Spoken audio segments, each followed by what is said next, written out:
देखो definite integration में जो कल बना रहे थे, ठीक है, डेफिनेट इंटीग्रेशन में अगर तुम सीधा सीधा वाला अगर मैथमेटिकल मीनिंग देखोगे डेफिनेट इंटीग्रेशन का, तो कल जो कर रहे थे हम लोग, ठीक है, अगर कोई फंक्शन है fx और उसका इंटीग्रेशन अगर हमको मालूम है कि gx है, ठीक, अगर fx का इंटीग्रेशन gx है, ये इंडेफिनिट इंटीग्रेशन हुआ। डेफिनेट इंटीग्रेशन में लिमिट लगा रहता है, लोअर लिमिट अपर लिमिट। तो अगर हम इसी fx को किसी इंटरवल में इंटीग्रेट करते थे, मान लो a से b के बीच, तो कल क्या कर रहे थे, इसका जो इंटीग्रेशन आता है हमको कि fx का इंटीग्रेशन gx है, तो उस gx में क्या रखते थे, एक बार b अपर लिमिट और एक बार क्या लिखते थे, लोअर लिमिट, और फिर दोनों को माइनस कर लेते। ये सिंपल वाला बात है। जितना इंडेफिनिट इंटीग्रेशन पढ़े तुम, बहुत सारा क्वेश्चन किए, सब में अगर हम लिमिट लगा दें तो वो डेफिनिट इंटीग्रेशन हो जाएगा। सारा प्रोसेस तो वही होगा, समझ रहे बात को? तो उसमें कोई अंतर नहीं है। जो इंडेफिनिट इंटीग्रेशन में पढ़ रहे थे वही तो कर रहे थे, खाली रख के माइनस ही तो करना होता था आखिरी में, समझ रहे बात को? तो ये तुमसे पूछे, इसका बहुत कम चांस होता है, पूछेगा अब आगे से। तो ज्योमेट्रिकल मीनिंग क्या होता है डेफिनेट इंटीग्रेशन का? अगर हम बात करें तो ज्योमेट्रिकल मीनिंग जो होता है डेफिनेट इंटीग्रेशन का, वो एरिया होता है। अगर किसी फंक्शन fx को हम इंटीग्रेट करें a से b के बीच, ठीक है, अगर किसी फंक्शन fx को इंटीग्रेट करें हम a से b के बीच में, तो अगर fx का ग्राफ तुमको मालूम है, मान लेते ये ग्राफ है fx का, इसमें कुछ होगा, अगर हमको fx का ग्राफ मालूम है तो a से b के बीच में जो बाउंडेड रीजन बनेगा fx के द्वारा, और उसका जो एरिया होगा वही इसका आंसर होगा, ठीक है। अगर तुम fx का इंटीग्रेशन निकालो, उसमें b रखो, फिर उसमें a रखो, फिर माइनस करो, तो वैल्यू आएगा कुछ।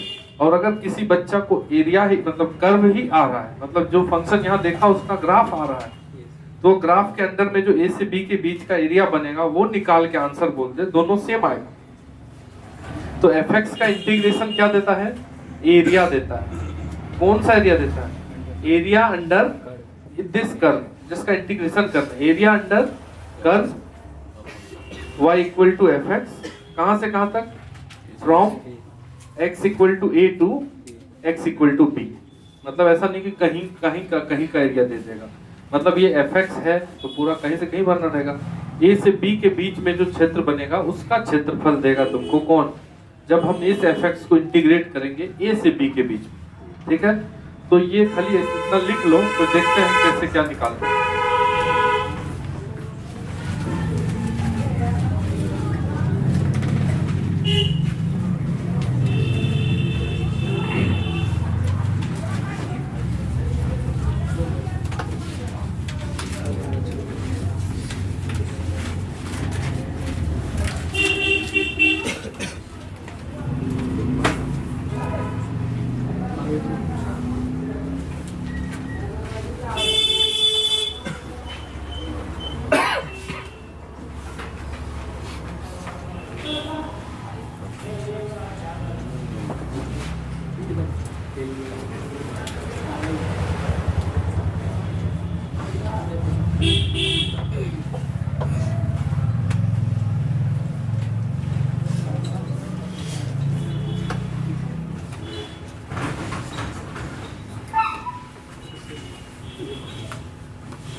ठीक है, मतलब सिंपल मीनिंग अगर बात करें हम इंटीग्रेशन का, तो एरिया अंडर कर्व देता है हमको। किसी फंक्शन को अगर हम इंटीग्रेट करते हैं किसी खास पॉइंट से किसी खास पॉइंट के बीच में, तो उस बीच में जो क्षेत्र बनता है उसी का हमको एरिया निकल के आता है इंटीग्रेशन से। समझ रहे ना बात को? अब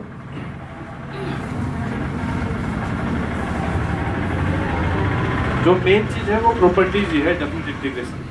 मतलब डायरेक्ट वाला डेफिनेट इंटीग्रेशन ये वाला हुआ कि अगर न्यूमेरिकली तुमको किसी फंक्शन का मतलब डायरेक्ट वैल्यू निकालना है तो उसमें अपर लिमिट पुट करेंगे माइनस लोअर लिमिट पुट करेंगे और आंसर आएगा। तो वो तो इनडेफिनिट ही टाइप से बनाए, डेफिनिट एरिया से क्या बनाए, तुम कुछ नहीं बनाए। तो हेडिंग देना तो properties of definite integration, heading देना properties of definite integration. Definite integration का प्रॉपर्टीज मतलब महा important, properties of definite integration. ठीक, प्रॉपर्टीज ऑफ डेफिनिट इंटीग्रेशन, यहीं से आएगा क्वेश्चन।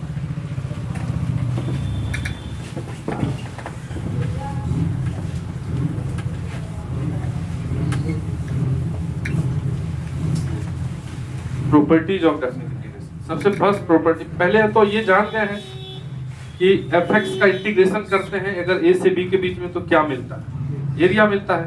fx के अंडर में जो a से b के बीच का जो रीजन है उसी रीजन का एरिया मिलता है हमको, ठीक है। तो मतलब अगर fx को तुम इंटीग्रेट करते हो a से b के बीच में तो एरिया मिलता है ये वाला, अभी बोल दिए।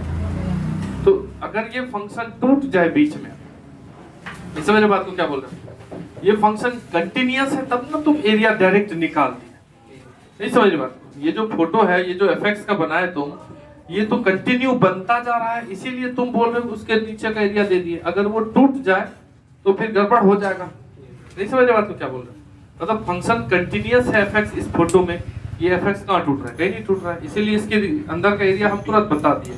अगर वो टूट जाए, जैसे हम ये बोल रहे हैं फर्स्ट प्रॉपर्टी में, अगर कोई फंक्शन है और उसको इंटीग्रेट करना है a से c के बीच में, लेकिन हमको ये मालूम है कि b पे बीच में, a से c के बीच में b पे ये फंक्शन टूट जा रहा है। अगर ये a से c के बीच में नहीं टूट रहा है तो डायरेक्ट एरिया बता देंगे हम, नहीं समझ रहे बात को क्या बोल रहे हो। अगर ये फंक्शन a से c लगातार है, कंटिन्यूअस है, तो एरिया निकालने में कोई दिक्कत नहीं होगी। लेकिन अगर बीच में कोई पॉइंट है जहां हमको मालूम है कि इसका नेचर ही बदल जा रहा है तो गड़बड़ होगा, समझ रहे बात को। तब क्या करेंगे, तब उसके लिए हम ये करेंगे कि पहले हम a से b निकालेंगे एरिया और फिर b से c में जाएंगे। समझ रहे बात को क्या बोल रहे हैं, कैसे, तो ऐसे जैसे मान लो कोई फंक्शन है, ये हम समझा रहे, कोई फंक्शन है, यहाँ है तुम्हारा a, यहाँ है b, यहाँ है c। ये फंक्शन ऐसा डायरेक्ट नहीं चल रहा है, ये क्या हो रहा है, a से b तक ऐसे गया, ठीक है, और b पे टूट गया, b पे ऊपर यहाँ चल गया और b से c तक अलग गया। अगर तुम बोलोगे डायरेक्ट एरिया निकालेंगे, थोड़ी निकाल पाएंगे। अगर तुम, ये फंक्शन है अपना a से b के बीच में, ये फंक्शन है b से c के बीच में ऊपर है, तो a से c डायरेक्ट जा सकते हैं क्या, a से b जाएंगे आराम से, ये एरिया निकाल लेंगे, पहले निकल गया। मतलब हम इस fx को कहां से कहां इंटीग्रेट करेंगे, a से b के बीच में, ये एरिया निकलेगा। फिर वापस क्या करोगे, फिर उसी फंक्शन को, ये जो फंक्शन का फोटो है वो b से c के बीच में तो नहीं टूट रहा है ना, तो b से c के बीच में a1 निकलेगा यहाँ और यहाँ a2 निकलेगा, दोनों को जोड़ देंगे तो क्या निकल जाएगा, समझ रहे। इसको बोलते हैं पीस वाइज कंटिन्यूअस फंक्शन। ये पीस में टूटा टूटा है। जैसे तुम ग्रेटेस्ट इंटीजर पढ़े थे, पढ़ाएंगे नहीं, बॉक्स एक्स।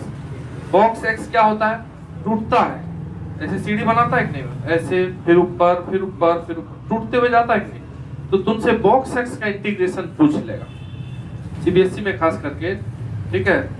बॉक्स एक्स का इंटीग्रेशन पूछ लेता है कि बॉक्स एक्स को इंटीग्रेट करिए 0 से 2 के बीच में। तो 0 से 2 के बीच में बॉक्स, तो बॉक्स हर इंटीजर पे टूटता है, ये मालूम है ना तुमको। अगर हम बॉक्स एक्स की बात करें तो बॉक्स एक्स में अगर तुम 1 से जरा भी ज्यादा दोगे, 1 पॉइंट एकदम समथिंग समथिंग, तो क्या मिलेगा तुमको 1। और 1 से जरा भी अगर पीछे रखे तुम, 0 पॉइंट बहुत बार 9 रख दो, 15-20 करोड़ बार, तो क्या होगा, 0। तो मतलब जस्ट 1 की इस तरफ वो 0 हो रहा है, जस्ट 1 के उस तरफ वो 1 हो रहा था। बॉक्स एक्स 1 पे टूटा कि नहीं टूटा, इंटीग्रल पॉइंट पे बॉक्स डिसकंटिन्यूअस होता है। अगर तुम इसी बॉक्स को इंटीग्रेट कर दो तुम 0 से 2 के बीच में, तो डायरेक्ट नहीं कर सकते हैं। क्यों नहीं कर सकते, क्योंकि 0-2 के बीच में एक 1 आता है जहां वो डिसकंटिन्यूअस हो रहा होगा। तो ये कैसे इंटीग्रेट होगा, पहले 0 से 1 होगा, फिर 1 से 2 होगा, जहां टूटता है उस पॉइंट तक ही जा सकते हैं। बात समझ रहे हैं, बात को क्या बोल रहे हैं। तो अगर कोई फंक्शन है fx, उसको कहीं से कहीं तक निकालना है इंटीग्रेशन, लेकिन हमको ये मालूम है कि बीच में टूट रहा है तो डायरेक्ट नहीं जाएंगे, पहले वहां तक जाएंगे फिर वहां से वहां तक। समझ गए बात को? ये प्रॉपर्टी नंबर 1 है। इसमें किसी को दिक्कत है क्या? बात कर लिया तुम? गलत बात है, ये बाहर जाना था। ठीक है, चलो नोट करिए।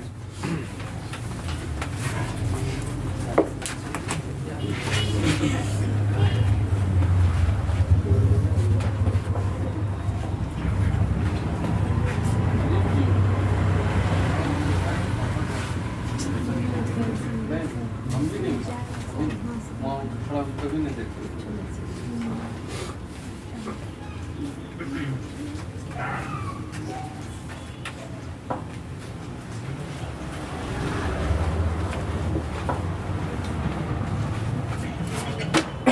ठीक है,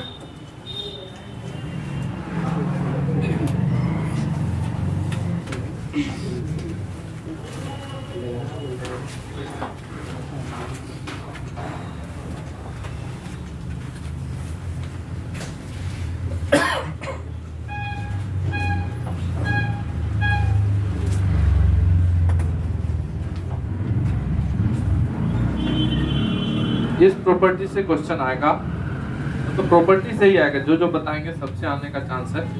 ठीक है, तो ये जो बॉक्स वॉक्स वाला है ना, जो सिंपल वाला रहता है वो सब स्किप कर देता है इसको, तो कौन बॉक्स पढ़ेगा उसके चक्कर में? हमें बात। तो ये सब तो जैसे ही 10th पास करते हैं बॉक्स वॉक्स मॉड वॉड बेसिक में ही आता है, वो सब क्लियर हो जाना चाहिए। फिर भी हम यहाँ तुम क्लास में भी बताएं, किसी को है बॉक्स नहीं आता? नहीं आता? सही बताओ, तुमको नहीं आता? तुम बॉक्स बताए तो तुम समझे कैसे? तुम देखो ये आ रहा है इधर, यहाँ पे आ रहा है, देखो नीचे। ये तो लिख ही लिए ना। देखो इसको बॉक्स बता देते पहले, 1 मिनट में बस।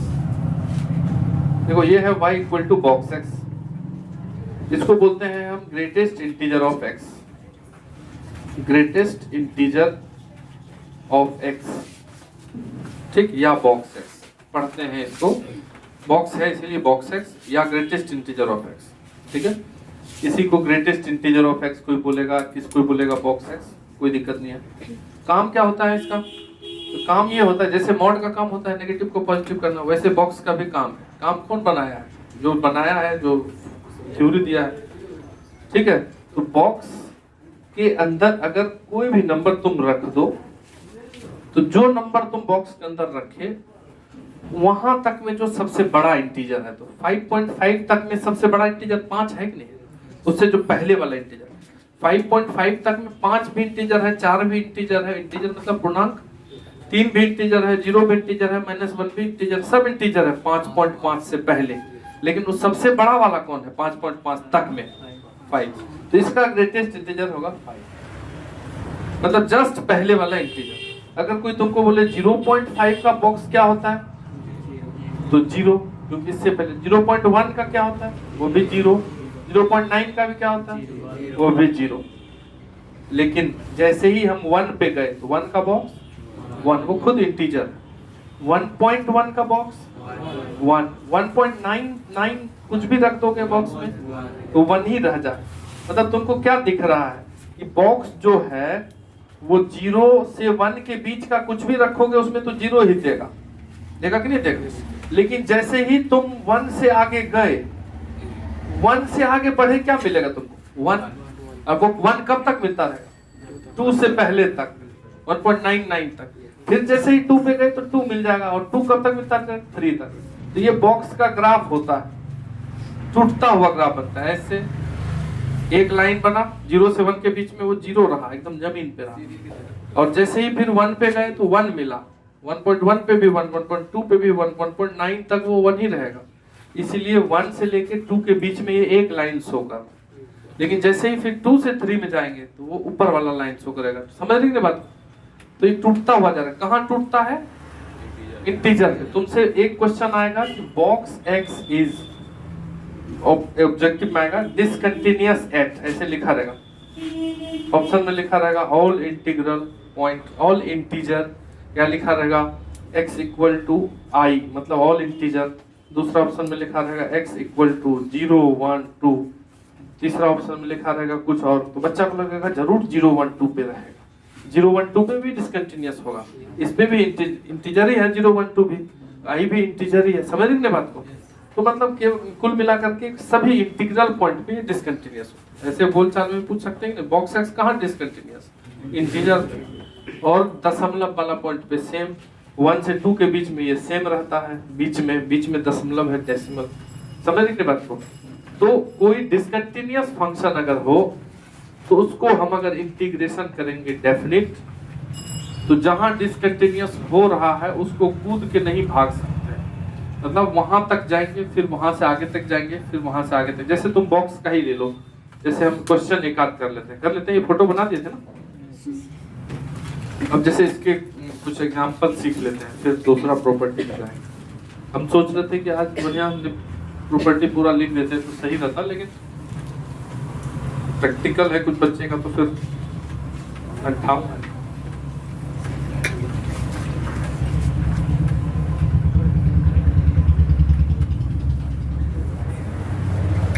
जैसे बॉक्स एक्स का इंटीजर पूछ लिया तो तुमसे क्वेश्चन ये आ जाएगा, बॉक्स एक्स का इंटीग्रेशन करिए, चलो 0 से लेके 3 तक। ये क्वेश्चन आ गया, ठीक है। तो मालूम नहीं है बॉक्स एक्स तो टूटता है, कहाँ कहाँ टूटेगा 0 3 के बीच, 1 पे भी 2 पे भी।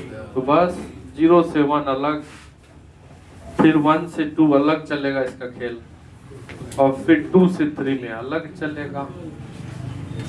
कोई दिक्कत? अब 0 से 1 के बीच में इसमें कुछ भी रखोगे तो बॉक्स तो 0 हो जाएगा, तो पहला तो गया 0। 1 से 2 के बीच में यहाँ कुछ भी रखोगे तो 1 देगा वो, तो बॉक्स एक्स के बदले 1 लिखो और 1 से 2 लिखो। और 2 से 3 के बीच में बॉक्स में रखो तो 2 देगा, तो 2 dx। ये दो को इंटीग्रेशन नहीं सॉल्व कर पाओगे। 1 का होता है x, तो x में रखेंगे जाके एक बार 2 एक बार 1, 2 dx है तो 2x। इसमें रखोगे एक बार 3 एक बार 2, तो यहाँ पे 2 रखोगे तो क्या हो जाएगा 2, और 1 रखोगे तो 1। यहाँ पे 3 रखोगे तो क्या होगा 6, और 2 रखोगे तो क्या होगा 4। ये हो गया 1 प्लस 2, आंसर 3। ऑब्जेक्टिव के लिए है, बता दे रहे हो, आना ही है, ठीक है। बच्चा वाला चीज है सब, इसको लिख करके और तुम दूसरा बना के दिखाओ इसी का, मतलब बॉक्स एक्स का को ही इंटीग्रेट करो -1 से 1 तक, बॉक्स को ही इंटीग्रेट करो -1 से 1 तक।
इसका क्या आया -1 से 1 के बीच का 1 आएगा। पहले -1 से 0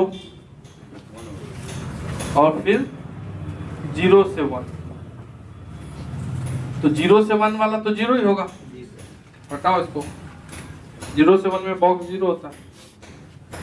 -1 से 0 में क्या होगा बॉक्स है -1 पहले वाला, ठीक है। अगर देखो ये याद रखना है, जैसे यहाँ 0 है, यहाँ -1 है, यहाँ 1 है, यहाँ 2 है, तो 0 से 1 के बीच का कुछ रखोगे तो ये 0 देगा बॉक्स। 1 से 2 के बीच का कुछ रखोगे तो 1 देगा। -1 से 0 के बीच का कुछ रखोगे तो माइनस, पहले वाला देता है, आगे नहीं चले जाएंगे, ठीक है। समझ रहे ना बात?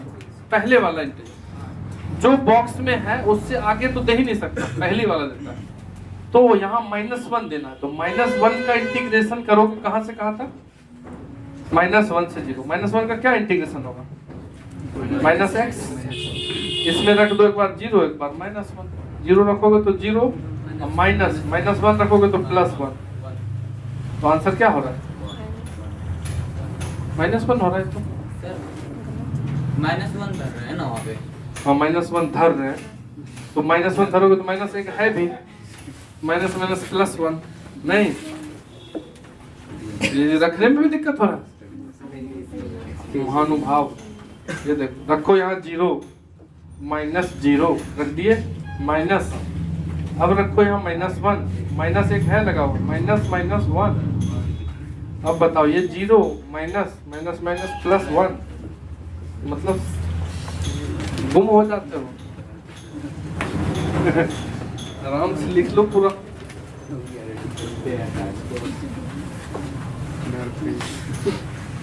सीधे धर देते हो।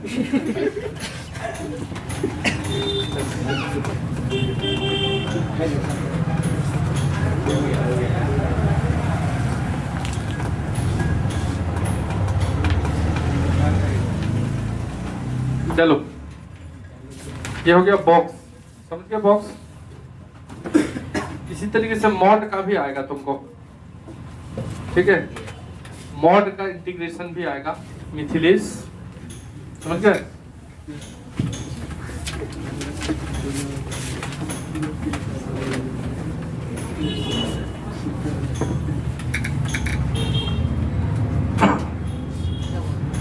मॉड x का इंटीग्रेशन आ गया -1 से 1 dx, ठीक है। अब हमको क्या मालूम है, जब मॉड की बात करें, समझो इधर बात को, डिसकंटिन्यूअस नहीं होता, ये कंटिन्यूअस ही होता है 0 पे, लेकिन नेचर चेंज होता है। जैसे मॉड x का ग्राफ कैसा होता है, ये होता है कि नहीं होता। तो अगर हम -1 से 1 के बीच में एरिया निकालें इसका, ठीक, तो डायरेक्ट नहीं निकलेगा। पहले ये त्रिभुज का एरिया निकालोगे और फिर इसका, दोनों को जोड़ दोगे, ऐसे इनफैक्ट दोनों त्रिभुज का एरिया सेम निकलेगा।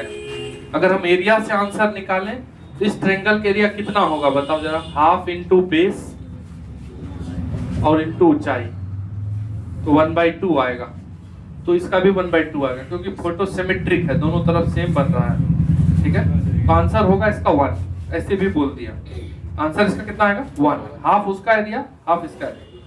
लेकिन जब हम निकालने के लिए जाएंगे तो एरिया पहले -1 से कहां तक निकालो, 0 तक, और फिर 0 से 1 तक अलग निकलेगा। समझ लेंगे बस, ऐसे जिसको समझ में आ जाता है कॉन्सेप्ट, वो इसको बनाएगा भी नहीं, वो तो यही बना दिया, आंसर 1 हो गया। समझ लेंगे, क्योंकि वो मॉड का ग्राफ जानता है, वो ग्राफ बनाया, वो देखा कि यहाँ ट्रायंगल बन रहा है, तो इंटीग्रेशन का लिए बनाया, ट्रायंगल का एरिया निकाल लेता है, आंसर तो आना ही है, वही आ गया, एरिया ही देगा। समझ लेंगे बात, इसका आंसर हमको मालूम चल गया। अगर यहाँ हम 0 से 1 लिख दें तो आंसर हाफ ही होगा, समझ लेंगे। लेकिन इसको बोर्ड एग्जाम में अगर सब्जेक्टिव में बनाना है तो कैसे बनाएंगे, उसके लिए हम ये करेंगे कि मॉड x के बारे में हम जानते हैं, क्या जानते हैं मॉड x के बारे में, कि मॉड x जो है वो एक बार x भी होता है और एक बार, ये मॉड x कब होता है, जब x पॉजिटिव होता है, और -x कब होता है, जब x नेगेटिव होता है। हर मॉड 2 चीज में टूटता है, दुनिया का कोई भी मॉड हो वो कितने बार टूटता है, 2 बार टूटता है। अगर कोई भी तुमसे पूछे कि मॉड x का, मॉड 2 नहीं 2 बार टूटेगा, तो ऑलरेडी फिक्स है ना, 2 ही होगा। लेकिन जब वेरिएबल मॉड के अंदर आता है, जैसे यहाँ x है मॉड के अंदर, जिसके बारे में हम नहीं जानते हैं, तो दोनों केस दिखाना पड़ेगा। अगर ये पॉजिटिव होगा तो वही हो जाएगा मॉड, अगर ये नेगेटिव होगा तो एक माइनस बाहर आएगा। समझ रहे बात क्या बोला। तो जैसे ही मॉड x आया और लिमिट में माइनस प्लस दोनों है, ठीक है, तब तो 2 बार टूटेगा, मतलब -1 से 0 और एक बार 0 से 1 मॉड x dx। -1 से 0 मतलब नेगेटिव की पॉजिटिव, -1 से 0 मतलब नेगेटिव। तो मॉड x जब x नेगेटिव होता है तो ये -x लिख दो इसके बदले, ये हो जाएगा -1 से 0। फिर इसको क्या लिख दोगे, 0 से 1, इस समय ये पॉजिटिव है 0 से 1, उस समय मॉड x को x लिख दो। फिर एक बार इसको सॉल्व करो, इसके बार इसको सॉल्व करो, दोनों का आंसर हाफ हाफ आएगा, ठीक है। आंसर हो जाएगा हाफ प्लस हाफ 1, चेक भी कर सकते हैं। समझ रहे बात। तो कोई भी मॉड का क्वेश्चन कैसे बनाएंगे, पहले इसको लिखो, बोर्ड भर गया, ये पहले लिखिए, वो बगल में फोटो भी बना।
ठीक है, मतलब जब भी मॉड में कोई चीज हो तो तुम ये ध्यान देना कि वो जीरो कहाँ होता है। जैसे ये मॉड एक्स में एक्स है, ये जीरो कहाँ होगा? जीरो पे। इस साइड होगा नेगेटिव, इस साइड पॉजिटिव। ये ध्यान देना है।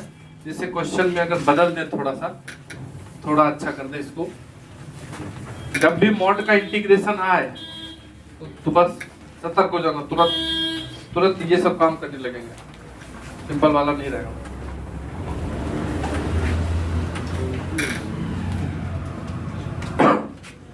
जैसे मान लो कि तुमको लिखा हुआ है x माइनस 2 मॉड, पर यहाँ लिखा हुआ है 0 से लेके 4 तक। ये हो गया क्वेश्चन, ठीक। तो जैसे ही ये क्वेश्चन आया बस तुरंत रुक जाएंगे हम, ये तो डायरेक्ट बनेगा नहीं। पहले ये देखो ये अंदर वाला 0 कहाँ हो रहा है? 2 पे।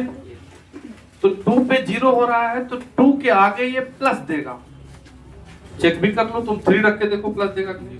और 2 के पीछे मतलब 2 तक जाना है एक साथ, 2 के आगे अलग चलेगा। इसको 2 बार में तोड़ेंगे। 0 से 4 नहीं जाकर कहाँ जाएंगे?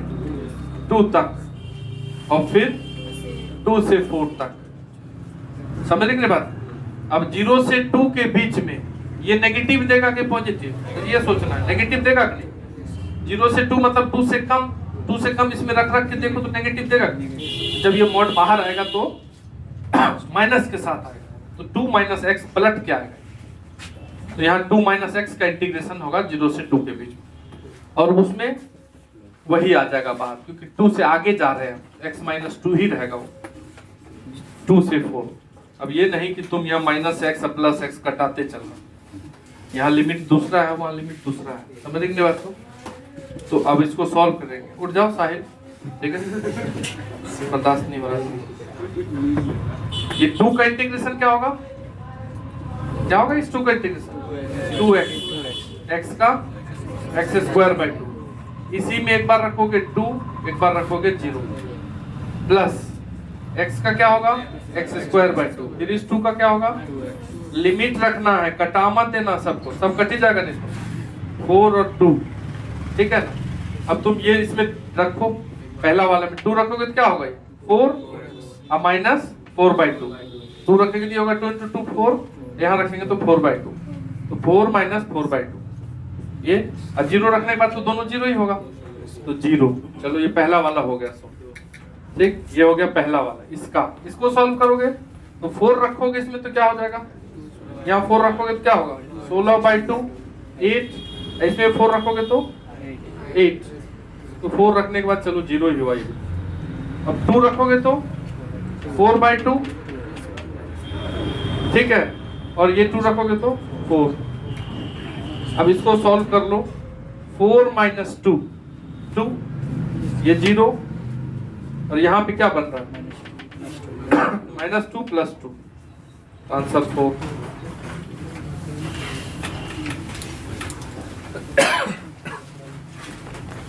नहीं समझे?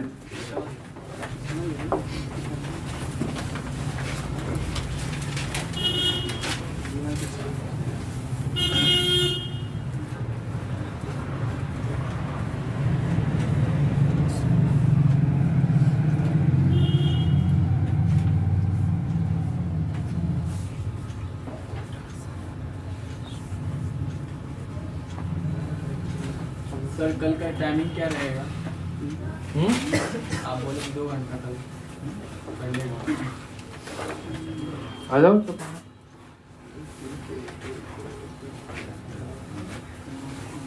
कब आओगे? सवेरे सुबह 8 बजे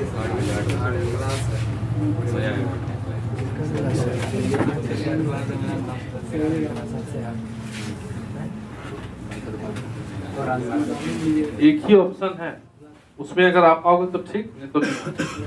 हम खुद फ्री नहीं रहते। 7:30 से 9। एक बार में यस बोल दो या नो।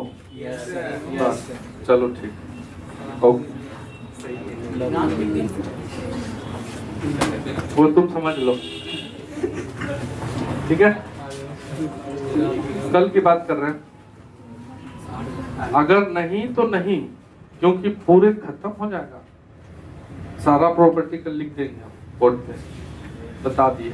नहीं तो फिर नहीं, ये मजाक में मत ले लेना, बता दे, ठीक है। चलो बढ़िया।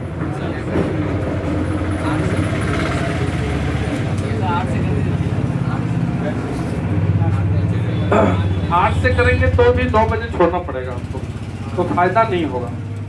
अभी इतना देर में हम खींच लेंगे बात को जितना हमको चाहिए, क्योंकि 9 बजे से फिर बुक है सिस्टम, उसके बाद खाली नहीं है, वो शाम तक का कंटिन्यू है। 9 से 12 टेस्ट कर दिए तुम लोग, 10 से 1 बोले थे तो 9 कर दिया। 12 बजे से 11th वाले का 2-3 घंटा। हाँ, ये उन लोगों का टारगेट वाले। तो 7:30 पे आ जाओ, ठीक है ना। हाँ, तुम 7 बजे आ जाओ, अच्छा है, बैठ रहना, लेकिन 7:30 पे आना। 5 से दौड़ने आना, नहीं चले आना। ठीक। इसमें किसी को अगर दिक्कत है तो बोलो, ये जो लिखा हुआ नहीं आ दिक्कत है। क्या करेंगे मॉड के क्वेश्चन में? पहले देखेंगे कहाँ 0 हो रहा है। जैसे ये 2 पे 0 हो रहा है तो 0 से स्टार्ट कर रहा है, तो 0 से 2 पे ब्रेक कर देंगे, फिर 2 से आगे जाएंगे। पहला वाला में नेगेटिव के साथ निकलेगा, दूसरा वाला में पॉजिटिव के साथ निकलेगा, फिर बन जाएगा, ठीक है ना। चलिए, अब अगर मान लो तुम थोड़ा स्मार्ट हो, ठीक है, मतलब क्रीम वाला नहीं, दिमाग वाला, तो ये x-2 लिखा हुआ है यहाँ पे, किसको इंटीग्रेट करना है? x-2 को। तो अगर तुम mod x का ग्राफ जानते हो, ठीक है, अगर y equal to mod x को जानते हो, y equal to mod x कैसा होता है? ऐसा। तो अगर y इक्वल टू x-2 की बात करोगे तो ये 2 पे बनता है ग्राफ। जैसे ये 0 पे कोना बना, 2 यूनिट आगे खिसक जाता, इसमें क्या रखने के बाद वो 0 हो? 2 रखने के बाद, तो एक्सिस पे वो 2 को टच करता है, ठीक है, यहाँ 2 पे आ जाता है। वही ग्राफ मॉड सेम नेचर का, वी शेप का, ऐसे खिसका दिए इसको, बताए हुए रहते हैं, ये सब बेसिक बात करते हैं सब। जैसे अभी भी बोल रहे हैं तो यूज कर सकते हो। तो तुमको फिर क्या दिख रहा है कि 0 यहाँ 4 होता होगा आगे, तो 0 से 4 के बीच में 2 को त्रिभुज बनेगा कि नहीं? तो तुम ऐसे भी निकाल सकते हो एरिया, उससे भी आंसर आएगा। बात समझ रहे कृष्ण? अब बोलो कैसे निकालेंगे सर? तो देखो, इस ट्रायंगल का एरिया निकालना है, हाफ इंटू बेस कितना? 2। हाइट निकालना पड़ेगा। हाइट 0 पे कितना मिलेगा? 0 जाके उसमें रख दो, इसमें 0 रखोगे तो 0 - 2 का मोड, तो हाइट भी 2। ये हाइट 2 मिला, 1 नहीं लिखना है। जिसके ऊपर में हाइट देखना है वो पॉइंट जाके फंक्शन में रख देंगे। चलो, ये हो गया पहला का, प्लस इसका हाफ, बेस कितना? 2 से 4 गया है, ऊंचाई 4 रख दो उसमें जाके, फिर 2। समझ रहे ना बात को, क्या बोल रहे हो? तो इसका आंसर भी 2 आया, इसका आंसर भी 2 आया, तो आंसर 4 हुआ, मतलब मेरा बनाया हुआ वो सही है। समझ रहे कि नहीं समझ रहे? नहीं तो अगर दूसरा आता तो उसमें कहीं मिस्टेक हो गया रहता। बात समझ रहे हो ना क्या बोल रहे हैं? तो ऑब्जेक्टिव अगर आता है तो जिसको वो आता है वो काहे के लिए इतना एबीसीडी पढ़ेगा, डायरेक्ट फोटो बना देगा। समझ गए बात को? चलिए एक बना के दिखा तो फटाक।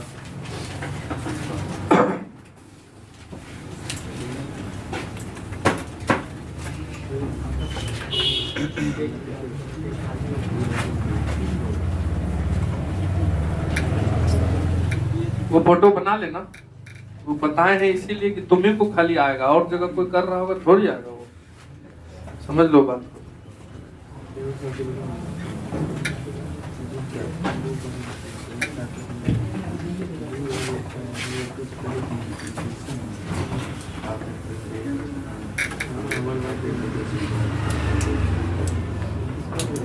उसमें कितना एरिया वाला बताए थे, बताए थे कि नहीं, बहुत सारा ग्राफ है डिफरेंट डिफरेंट का, तो इसमें तो उतना जाता भी नहीं है क्योंकि पूछेगा भी नहीं। x+2 लिख देते हैं और यह -5 से 5 कहां तक जाओगे, -2 पे 0 होगा ये, तो -5 से -2 तक, फिर -2 से लेके 5, दो पार्ट में तोड़ दो। फटाफट बनाइए आंसर, लाइए फटाफट आंसर बता दो।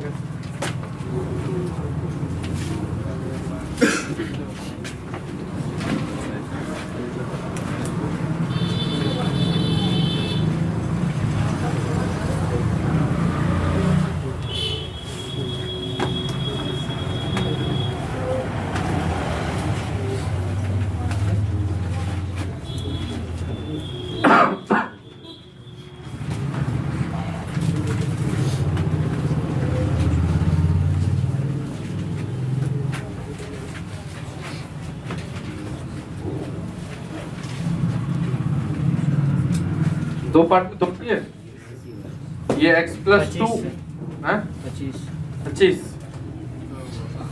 आंसर 29 है। ठीक है, ये हो गया -5 से लेके 2 तक, -2 तक क्या कर रहे थे, -5 से लेके -2 तक और फिर -2 से लेके 5 तक, mod x+2 लिए।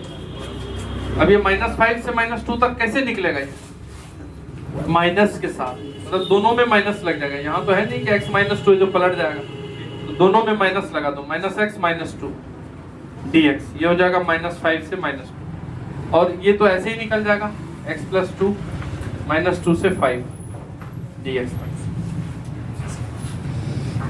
समझ रहे बात को। अब इसको घर में करना आराम से, रिलैक्स मूड में, ठीक है ना।